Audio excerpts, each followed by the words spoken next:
Hi everyone, here's a quick review of the Ninja Foodi. It's a 9-in-1 cooker.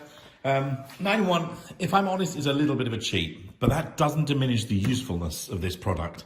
The 9-in-1, if I just lift this up, you'll see the different items on there. It says pressure, steam, slow cook, sear and saute as 2, air crisp, bake and roast as 2, and grill. In fact, bake and roast and sear and saute are the same functions, obviously what you're cooking that differs. But like I said, I don't want to diminish the usefulness of this product. It's really, really useful. The fact that you get this extra lid that acts as a pressure container, so you can actually pressure cook with this, is so useful. It's a separate thing, but it comes in the box. Inside, you get a basket that's used for air crisping. So there's a little container here to keep this above the surface. This is what you're going to use for air crisping and frying.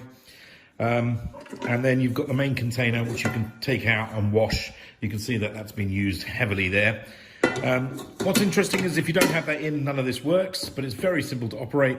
You literally turn the machine on, choose the setting you want. So for example, if I was air crisping, I'd click it, it would tell me, it indicates here both the temperature and the time, which you can control, and then you put in the basket for air crisping, for example,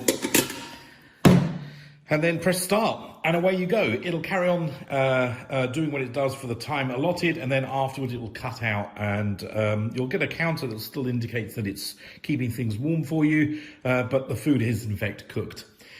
I can't stress how useful this has become, especially if you're living on your own, or if you're if you don't have access to a kitchen. We had a kitchen being built for us, and at the time, well, the only thing we used to live off for a good couple of months while the house was being done was this thing here, the Ninja itself. So it's a very useful product.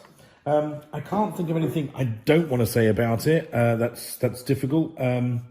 I guess just be aware that it is dishwasher safe, it says, but I would hand wash everything. And the only other thing I will say is that the feet, the rubber feet at the end, just be wary that sometimes they fall off. Bit of glue, they'll stick them straight back on. But yeah, I heartily recommend the Ninja Foodi.